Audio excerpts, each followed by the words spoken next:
Hi, this is Michelle Teberge from themindfulartist.com and michelleteberge.com, and I'm very excited. I have a guest today, Kacy Patey. Yes, I'm Kacy Patey of theinspiredoffice.com. I am an office organizer based in DC, but I'm out here in Oakland, California today visiting and working with my client Michelle. And Michelle was so proud to show me how she took one of the videos on my site where I did a post-it wall to sort of plan my life and all of the projects. Michelle did this for herself with a few changes and a few tweaks, and she's about to give me a tour of her post-it planning wall. Yeah, I love this idea. I was telling Kacy it's so perfect for an artist because it's a very visual way of organizing your tasks. I've been keeping my tasks on a list, like on a Word document, and then I sort it according to priority A, B, and C. And anyway, this is so much better because at the beginning of my week, I just move my tasks around. And as I get new tasks that I need to do during the week, I just put the post-it up and add them. So basically, there's different categories of my life that I'm using, and I have them color-coded. So this is my personal and home tasks. This is my art tasks. This is a freelance teaching gig I have, which I've completed all my tasks for the week, so nothing new on there. This is my real estate business, and this is my YouTube channel and my Mindful Artist business. Now, so those are the categories, right? And these are all to-dos. And then over here, when I've finished one, or I'm in process, actually I have an in-process section, so some things might take multiple weeks. So I just keep them here so I know I'm working on that, or I might need to do something else. When they get finished, they go in the completed stack, and then at the end of the week, I just pull them all up, and I actually make sure to spend time congratulating myself and appreciating what has gotten done instead of always focusing on what hasn't gotten done, because that's a big thing for me, is always feeling like I'm on to the next task instead of really basking in that satisfaction, like, wow, look what I did, and just, pat myself on the back.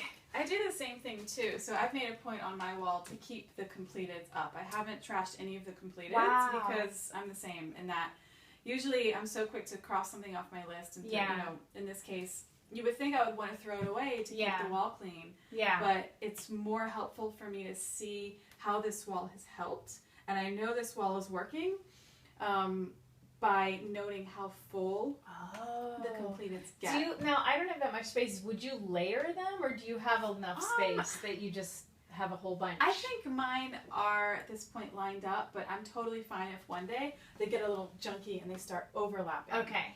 So if this is hyper organized and I can see all of the to-dos lined up, it's fun to kind of see that this is more of like a messy basket because it's done. Yes. Yeah. Oh, I like that idea. Maybe I will try that out. So if you would also explain something that I did not do on my wall, but I really like, is how you use these tags on top of your to-dos. These are like those little post-it flags that people have, and these aren't color-coded. I just happen to have some, so I'm using the colors I have. But what I do is just the way in my old list I would prioritize at the beginning of each week what are the A tasks, those things really need to get done that week. I flag everything that needs to get done in any given week.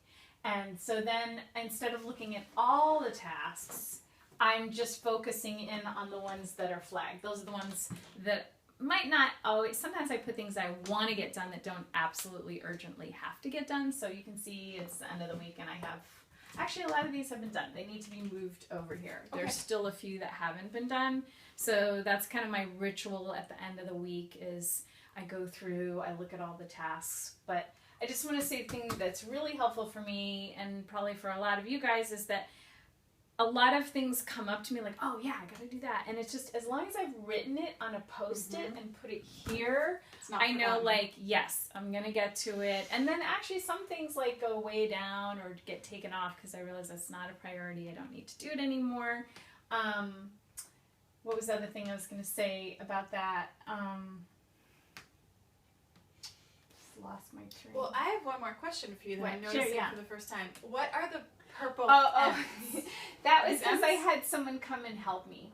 Okay. And that's her initial. So when she was coming, I was just like, okay, what things am I going to delegate to Mitzi? And I put the little purple M on it. So, okay.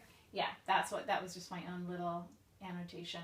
And I think that's good for people too, to realize you don't have to do it all yourself. If there's something you can delegate, like, do so. So on my wall, that reminds me, I have a assistant, and she actually has a column. Okay. So her name is at the top, and all the things I'm going to delegate to her, I move over to her column. Oh, nice. And one more thing I've done too, whereas you've put the little M for Mitzi to delegate. On some of my Post-its in the corner, I have little dollar signs. Oh. Where if this task is going to cost me money, if I need to pay for it or pay somebody to do it, the little dollar sign tells me that this is something I have to budget in. So I can look at my wall and see how much of this is just free, just a matter of my time and creative attention, and how much of it actually has a price tag. And that's really helped me sort of prioritize, well, I'm willing to do this week or this month, but this project has so many dollar signs under it, I might want to wait or budget it better.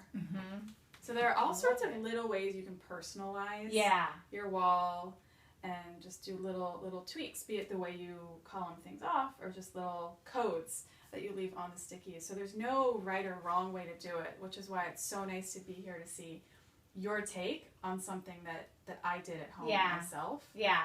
And it works for you, even though it's a little different than the way I do it. Yeah. Thank you so much for that video. So yeah, we'll put a link to her video on that below and to her channel. So you want to subscribe to Kacy. She's a really great office organizer and can give you a lot of tips. I know I've talked about this before. A lot of artists I work with, we're so right-brained that it just doesn't come naturally to us. I think it's really important to call in help when you need it.